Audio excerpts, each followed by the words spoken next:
Welcome बच्चों। तो आज के इस वीडियो में हम देखने वाले हैं कक्षा 9वीं, है ना, DOE कक्षा 10वीं, विषय सामाजिक विज्ञान। तारीख है 20 जुलाई 2021 का कार्यपत्रक 6 हम देखने वाले हैं। तो कार्यपत्रक 6 को हम आज एनालिसिस करने वाले, समझने वाले हैं, और जो भी प्रश्न है मैं आपको उत्तर भी देने वाला हूँ।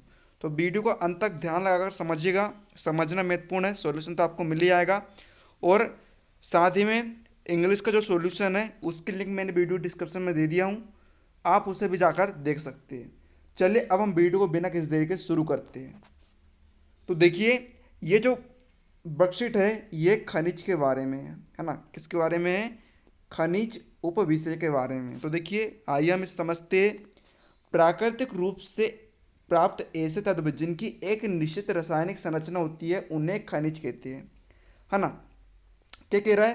प्राकृतिक रूप से प्राप्त, मतलब कि जो खनिज होते हैं हमें प्राकृतिक रूप से प्राप्त होते हैं। जैसे आप देखना, कोयला हमें ज़मीन के अंदर से मिलता है, सोना भी हमें ज़मीन के अंदर से मिलता है ना। मतलब कि, है ना।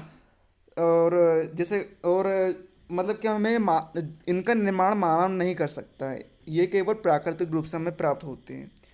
और इनकी एक निश्चित रासायनिक संरचना होती है ना।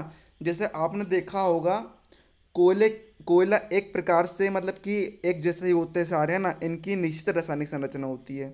लोहा को भी आपने देखा होगा, इनकी भी एक निश्चित रासायनिक संरचना होती है। तो इन्हें हम खनिज कहते हैं। भूवैज्ञानिकों के अनुसार खनिज एक प्राकृतिक रूप से विद्यमान समरूप तत्व है जिसकी एक निश्चित आंतरिक संरचना है। खनिज प्रकृति में अनेक रूपों में पाए जाते हैं, जिसमें कठोर हीरा तथा व नरम चूना तक सम्मिलित है ना। आप सोचते होंगे कि चूना जो है, चूना खनिज नहीं है, लेकिन चूना भी एक खनिज में ही आता है। खनिज हमारे जीवन के अनिवार्य भाग है ना। लगभग हर चीज़ों में जो हम इस्तेमाल करते हैं, एक छोटी सुई से लेकर एक बड़ी इमारत तक, सभी खनिजों से बने हैं। मतलब कि जो खनिज होते हैं इनका इस्तेमाल हम दैनिक तौर पर करते हैं, है ना। आपने देखा होगा, सुई में भी कुछ ना कुछ खनिज होता है। और जब आप मकान बनाते हैं, इमारत बनाते हैं, तो उसमें भी देखिए आप, लोहे का उपयोग होता है ना। कई सारी चीज़ों का उपयोग होता है। तो मतलब कि उसमें भी खनिज होता है। अब देखिए, कार्य बसें, रेलगाड़ियाँ व हवाई जहाज सभी खनिजों से ही बने हैं, और धरती से प्राप्त ऊर्जा के साधनों से चलते हैं, है ना। जो भी सब वाहन है, जो भी सब ऊर्जा है, ये सब खनिज से ही चलते हैं। अब देखिए, सामान्य और वाणिज्यिक यानी कि व्यापारिक उद्देश्य हेतु खनिज निम्न प्रकार से वर्गीकृत किए जाते हैं। तो देखिए, आपके सामने यहाँ पर एक चार्ट बना दिख रहा होगा।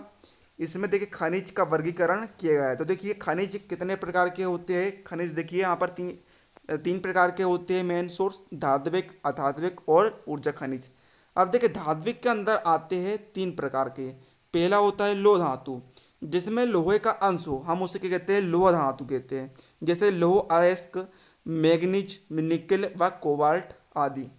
अलोह यानी कि जिसमें लोहा ना हो, जैसे कि तांबा, सीसा, जस्ता व बॉक्साइट आदि। अब बहुमूल्य खनिज भी है, सोना, चांदी, प्लेटिनम आदि। ये बहुमूल्य खनिज है, यानी कि इनका मूल्य बहुत ज़्यादा अधिक होता है ना। हर कोई इसे अफोर्ड नहीं कर सकता। अब हम देखते हैं अधात्विक खनिज। तो ये देखिए, अधात्विक खनिज का उदाहरण क्या है? अवरक, नमक, पोटाश, सल्फर, चुनास्म या फिर चूना पत्थर, संगमरमर तथा बलुआ पत्थर। ऊर्जा खनिज हम देख लेते हैं, है ना। कोयला, पेट्रोलियम तथा प्राकृतिक गैस। ये इनसे मतलब कि ऊर्जा उत्पन्न की जाती है। जैसे कोयले से बिजली उत्पन्न होती है। पेट्रोलियम का उपयोग आप कहाँ पर करते हो? वाहनों को चलाने के लिए करते हो, है ना। तो ये आपका चैप्टर था। आइए हम इसके प्रश्न को उत्तर भी देख लेते हैं। डियर स्टूडेंट, स्टडी करते वक्त आपको किसी भी क्वेश्चन में डाउट आता है तो अब आपको टेंशन लेने की ज़रूरत नहीं है, क्योंकि फिलो ऐप लेकर आ चुका है एक ऐसा फीचर जिसके माध्यम से आप किसी भी क्वेश्चन का तुरंत सल्यूशन पा सकते हैं। फिर चाहे वो क्वेश्चन आपके किसी भी क्लास का हो, किसी भी सब्जेक्ट का हो, आपको उसका तुरंत सल्यूशन मिलेगा। आपको कुछ नहीं करना है। आपका क्वेश्चन यदि ऑन पेपर है तो आप उसका फोटो खींचकर नेक्स्ट पर कर दीजिए, और या फिर आप उस क्वेश्चन को टाइप करके भी नेक्स्ट पर क्लिक कर सकते हैं। आप सिंपली अपना यहाँ क्वेश्चन लिखिए, जो भी है। क्वेश्चन लिखने के बाद आप ये सब ऑप्शन सिलेक्ट कर लीजिए। एक्सपर्ट्स तुरंत लाइव आकर विद इन 60 सेकेंड्स में आपका आंसर देंगे। सर नमस्ते। जो अपना इंटरनेट है उसका निर्माण किसने किया? अमेरिका की एक संस्था थी, वही मुझे पूरा नाम तो नहीं, DOD करके थी, 1969। Thank you sir. डिस्क्रिप्शन में दी हुई लिंक से आप ऐप को डाउनलोड कर सकते हो और अपने सारे डाउट क्लियर कर सकते हैं। तो जाइए और डाउनलोड कीजिए।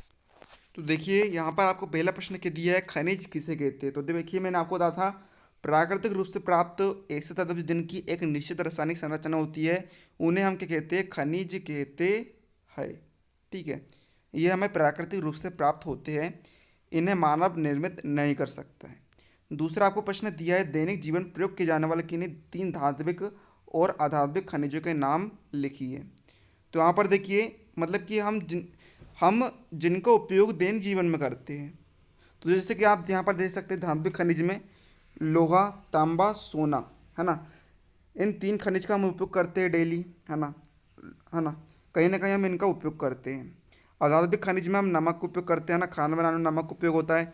चूना पत्थर का भी हम उपयोग करते हैं और सल्फर का भी हम उपयोग करते हैं। तो ये आपके आंसर हो जाएंगे।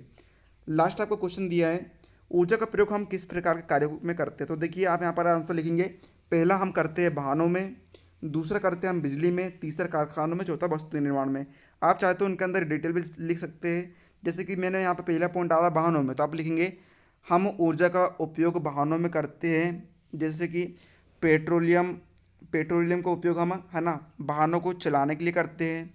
इसी प्रकार आप यहाँ पर डिटेल भी लिख सकते हैं। तो उम्मीद है वीडियो हेल्पफुल लगा। वीडियो लाइक कर दीजिएगा। मिलते हैं अगले वीडियो में और चैनल सब्सक्राइब कर लीजिएगा।